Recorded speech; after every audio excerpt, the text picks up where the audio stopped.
आपके अंदर का डर भाग रहा है, चिंताएं भाग रही हैं, निश्चिंता आ रही है, अपने आप को महसूस कर रहे हैं बंधनों से ऊपर उठे हुए, मुक्त। अभी तक हम बोझ में दबा हुआ महसूस करते हैं, तो इसको कहते हैं निकट आ जाना, निकटता प्राप्त कर लेना। जप करते करते ध्यान में उतर आए। तो इसका तरीका बताया गया है। तरीका क्या है? मनः संघरणम, शौचम, मौनम, मंत्रार्थ चिंतनम, अव्यग्रत्वम, अनिर्वेदो, जप संपत्ति हेतवः। तो अब इसे ध्यान से सुन लीजिए। कहते हैं सबसे पहले तो किसी भी जाप में मंत्र जाप करने बैठे हैं तो उसमें सबसे पहली कोशिश होनी चाहिए मन को निग्रह करें। बिखरे हुए मन की वृत्तियों को एक जगह जोड़ें। मन भटकता है ना, दौड़ रहा है इधर इधर इधर उधर, एक ही जगह ले आए। एक जगह लाने का मतलब है कि आप जब अपने आप को समझाते हैं मैं उस दाता दीन दयाल परमात्मा की शरण में हूँ जो सब पर दया करता है और सबके कष्टों का निवारण करता है, राजाओं का भी राजा है, उससे बड़ा महाराजा कौन होगा। अब उसका नाम जपने लगा हूँ। उसकी निकटता पाने के लिए उस प्यारे का नाम मेरी जिह्वा पर आए और रस घुल जाए मेरे हृदय में, तो उस समय फिर आप नाम उच्चारण शुरू करें। ओम हरि ओम श्री राम श्री राम। बोलते बोलते आपके अंदर शांति महसूस हो। मन टिके, टिकाना मतलब सब जगह से एक जगह ले आइए, प्रेम भर लें मन में, और जिसके प्रति मन टिका रहे हैं उस प्यारे परमात्मा का नाम बोलते बोलते कहिए कि प्रभु मैं जानता हूँ तुझसे बड़ी शक्ति दुनिया में कोई नहीं, तुझसे बड़ा दाता कोई नहीं, तुझसे बढ़कर संकट मोचक भी कोई नहीं है, सारे दुख दूर करने वाला तू ही है। मैं तेरी शरण में हूँ और तेरे इस नाम का सहारा लेकर राम बोलें, कृष्ण बोलें, गोविंद बोलें, वाहे गुरु बोलें, आप शिव कहकर बोलें, ओम कहें, हरि ओम कहें, नारायण कहकर पुकारें, जगदम्बा के रूप में पुकारें। शक्ति एक ही है, नाम अलग अलग हैं। आप उसको इस रूप में ध्यान करते हुए जाप करते करते ध्यान की तरफ जाएं, खो जाएं उसमें। तो सबसे पहली बात कहिए कि आपका मन बिखरी हुई वृत्ति भगवान में जोड़ना शुरू करो। दूसरी बात कहिए शौचम, पवित्रता लाओ।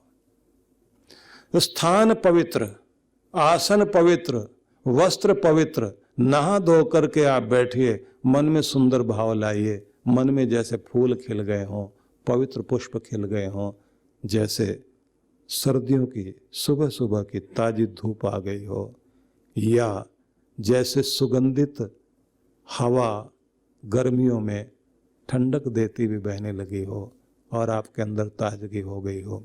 ऐसे खिले हुए भगवान का मन परमात्मा में जोड़कर खिले हुए मन से जैसे फूल खिल गए हो, अंदर खुशी आ गई हो, ऐसे ताजगी लेकर पवित्रता के साथ भगवान के आसन पर बैठो। जल्दी जल्दी बेचैनी में जा कर के जैसे आप बैठते हैं तो उस समय आप बाहर खड़े रह जाते, भले ही मंदिर में बैठे हुए हों। शांत भाव से बैठकर देखिए, ऐसा लगेगा जैसे उसका हाथ आपके सिर पर आया। और फिर तीसरी बात कही है मौनम, बस फिर चुप हो जाओ, मौन हो जाओ। मौन होने का मतलब हुआ विचार जो चल रहे थे, खुद को कहो मौन मौन मौन, खामोश खामोशी, शांति। अपने आप को मौन करते जाओ, एक चुप्पी में चले जाओ कि चुप हो गए आप, बिल्कुल खामोश, कुछ भी आवाज नहीं, कोई ध्वनि नहीं, कोई विचार नहीं, एकदम मौन। जैसे मौन में उतरे, अब कहते हैं इतनी स्थिति लाते ही मंत्रार्थ चिंतनम, जिस मंत्र को जपने लगे हो उसका एक बार अर्थ मन में ले आओ, मीनिंग ले आओ मन में। अगर राम कहा है तो कण कण में रमने वाले राम का ध्यान करना, और जिसका नाम जपने से आराम मिलता है, जो विश्राम देता है, जो शांति देता है, मैं उस प्यारे प्रभु का नाम जप रहा हूँ। और अगर आप कहते हैं ओम नमः शिवाय, तो जो नाम हित करे, भला करे, कल्याण करे, दुख हर ले, वो नाम है शिव। मैं उसे प्रणाम कर रहा हूँ, उसकी शरण में हूँ। तो ऐसा भाव लेकर मंत्र के अर्थ को ध्यान लेकर के ये समझ में आना चाहिए कि जप क्या रहे हो, ये है क्या चीज। और फिर कहते हैं अव्यग्रत्वम, बेचैनी हटाओ। ये जो आप बेचैन होकर बैठे होते हैं, तो खुद को कहो शांत शांत शांत, शांत होते जाओ। जैसे जैसे शांत होते चले जाएंगे, अनिर्वेदो, और जो कहीं खुजली हो रही, कहीं दर्द हो रहा, कहीं कुछ हो रहा, अपने आप को ऐसा सहज ढीला करके आप शांत होकर बैठें। आदत बना लें एक आसन पर बैठने की, 20 मिनट पहले अभ्यास करो, फिर उसको 40 तक लेकर जाओ। उसके बाद में कहा कि मंत्र की शक्ति को पहचानो। मननात् त्रायते यस्मात् तस्मात् मंत्र प्रकीर्तित, जपात सिद्धिर जपात सिद्धिर जपात सिद्धिर न संशय। जिस मंत्र को आप जपते हैं तो उसका मतलब समझ लें कि मंत्र वह है जिसका चिंतन मनन करने से वो हमारा त्राण करता है, हमारी रक्षा करता है, हमें दुखों से बचाता है, और जिसका जप करते करते हमें सिद्धि मिलती है, और सिद्धि मिलते ही हमारा कल्याण होता है। वही तो है मंत्र। और मंत्र का ढंग क्या करना है? आदो ध्यानम ततो मंत्रम। पहले ध्यान करो, जैसे ध्यान हटने लग जाए मंत्र जाप शुरू कर दो। मंत्र जाप करते करते फिर ध्यान में चले जाओ, और ध्यान में जाने के बाद अगर आपका ध्यान फिर हट रहा है तो फिर अंदर ही अंदर मन मन में भगवान का नाम चलने देना। ध्यान मंत्र समायुक्त शीघ्रम सिद्ध्यति साधक। मंत्र और ध्यान दोनों का मेल बैठा करके आप ध्यान की गहराई में उतर जाओ, तो कहते हैं बस इससे सिद्धि मिलेगी। इसलिए कहते हैं नाम नाम बिन ना रहे। सुनो सयाने लोग, ये नाम जपना कितनी बड़ी चीज है। इतनी बड़ी चीज है कि नाम आप जपें तो वो आपका नाम रखेगा दुनिया में, आपका नाम दुनिया में जिंदा रहेगा, दुनिया में आपको याद किया जाएगा। नाम नाम बिन ना रहे। अगर तुम चाहते हो दुनिया में तुम्हारा नाम रहे, तुम्हें याद किया जाए, तो उसे याद करो जिसके याद करने के बाद तुम्हारी याद दुनिया में बचेगी, रहेगी। तो नाम नाम बिन ना रहे। सुनो सयाने लोग, मेरा सुत जायो नहीं और शिष्य न मुंडियो कोय। मीरा ने कोई शिष्य नहीं बनाया और कोई उसकी संतान नहीं थी, लेकिन नाम जपा बस भगवान का। और उससे क्या हुआ कि दुनिया 500 साल हो गए। आप जरा सोचकर देखिए, 500 साल के बाद भी आदमी तो 20, 25, 30, 40 साल के बाद में उसका नाम खत्म हो जाता है, लेकिन मीरा तो सबके हृदय में उसका नाम है। और उसके द्वारा गाए गए भजन, उसके लिखे हुए भजन, उन्हें बोल बोल कर लोग भगवान के चरणों की तरफ जाते हैं। इसलिए सब कोई कोशिश करो कि भगवान का नाम हमारी जिह्वा पर आए। और तरीका क्या है? दयाबाई और सहजोबाई अद्भुत महिलाएं थी। साधना की तो दयाबाई ने लिखा कि साधना करनी है, नाम जपना, बिन रसना बिन माला कर अंतर सिमरन होए। पहले तो माला हाथ में लो और जिह्वा से नाम जपो, लेकिन आगे चलते चलते स्थिति बदल जानी चाहिए। आगे स्थिति ऐसी आ जाए ना तो माला हाथ में है और ना जीभ से शब्द निकल रहे हैं। अंतर सिमरन होए, अंदर अंदर सिमरन चल रहा है। बिन माला बिन रसना, माला है नहीं, बिन रसना बिन माला कर अंतर सिमरन होए, दया दया गुरुदेव की बिरला बूझे कोई। ये गुरु की दया होती है जब किसी के अंदर, तब उसके अंदर ये स्थिति बनती है कि बैठा आंखें बंद करके और अंदर अंदर नाम चल रहा है। नाम सिमरन करते करते फिर कल्याण होता है। और दूसरा कार्य क्या करना होता है, प्रत्येक व्यक्ति को इधर सिमरन करे और उधर सेवा करे। क्योंकि जितने भी लोग हैं दुनिया में, अच्छे लोग हैं, वो दो कार्य जरूर करते हैं। एक तो खुद नाम सिमरेंगे और परमात्मा का नाम सिमरें, जपें और जपाओ। खुद भी जपो और दूसरों को भी जपाओ। गुरु नानक देव की परंपरा में यही तो संदेश है, नाम जपो और नाम जपाओ। तो नाम जपिए, राम सिंधु घन सज्जन धीरा, चंदन तरु हरि संत समीरा। गोस्वामी तुलसीदास जी महाराज ने जो कहा है ना कि राम क्या है, सिंधु समुद्र है, घन सज्जन धीरा। सज्जन लोग, संत लोग, महान पुरुष लोग, भक्त लोग, अच्छे लोग क्या हैं, वो बादल की तरह होते हैं। समुद्र से जल लेंगे और जाकर के दुनिया में बरसाएंगे। परमात्मा से जुड़ेंगे और परमात्मा की सुगंध लेकर दुनिया में फैलाएंगे।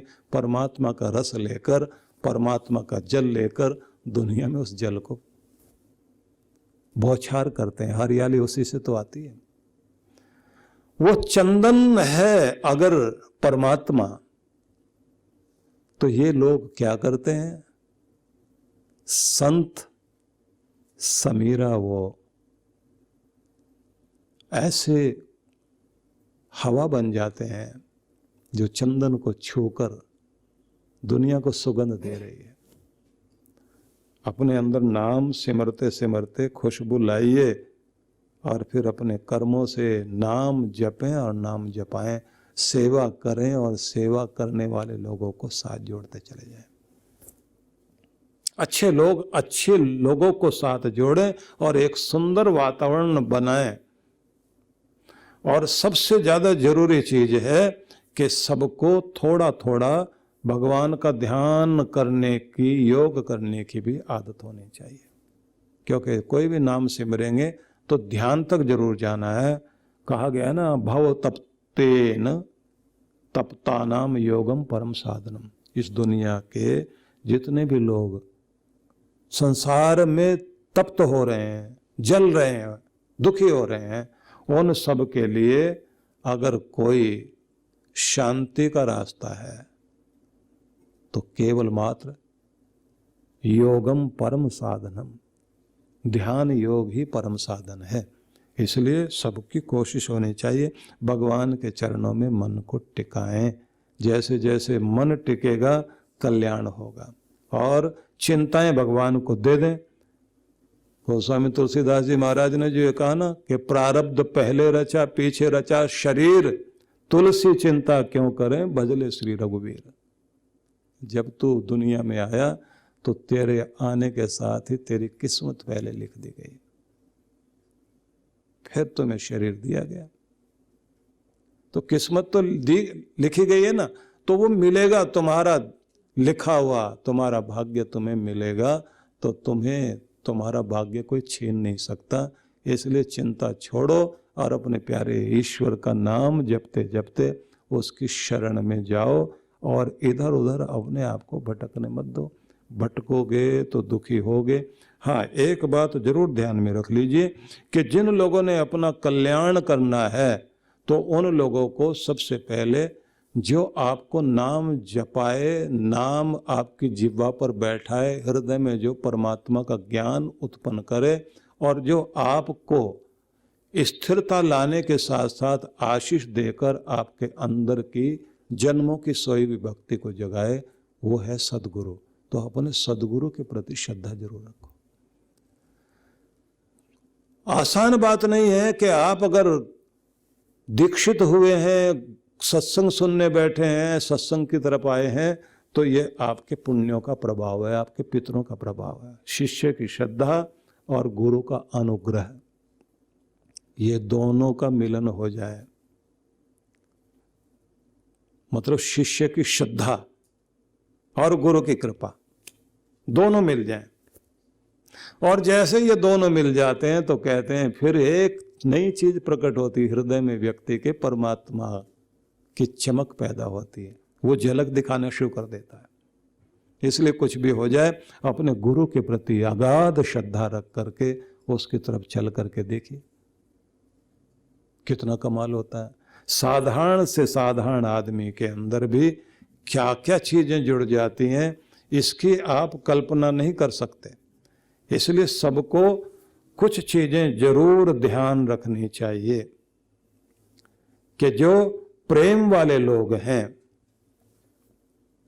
उनकी कोशिश क्या होगी, भक्ति आ गई जीवन में, गुरु की कृपा साथ जुड़ गई, अब इनका व्यवहार दुनिया में अलग हो जाएगा।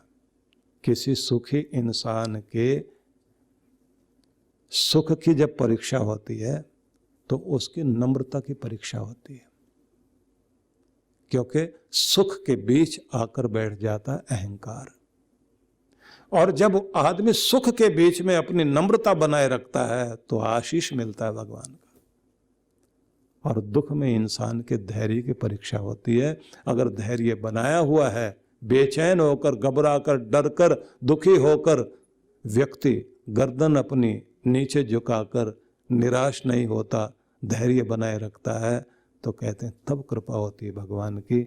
और जब दोनों चीजें, सुख में नम्रता अपनाए और दुख में धैर्य अपनाए, जब दोनों चीजों में कोई पास होने लग जाता है, भगवान फिर उसके दुर्भाग्य को भी सौभाग्य में बदलने लग जाता है। इसलिए आप भक्त हों, लेकिन इस बात की पूरी कोशिश कीजिए कि मेरी भक्ति में चार चांद लग जाएं, मेरे गुरु की कृपा मेरे साथ जुड़ जाए। हिमालय की गोद में पहाड़ों की वादियों के बीच व्यास नदी के तट पर मनाली ध्यान साधना शिविर। जन्म जन्मांतरों की पीड़ाओं से बाहर निकलने के लिए चांद्रायण अद्भुत तप है। इस बार के ध्यान साधना के लिए कुछ विशेष कार्यक्रम रखे गए हैं। एक तो नित्य साधना कराई जाएगी, दूसरी होगी डिवाइन ब्लिस मेडिटेशन, तीसरी जो है वो दिव्य शक्ति साधना कहेंगे, जिसका मतलब होगा कि आप जो है विश्व शक्ति से कैसे जुड़ सकते हैं, और साथ में वॉकिंग मेडिटेशन भी इसके अंतर्गत होगा।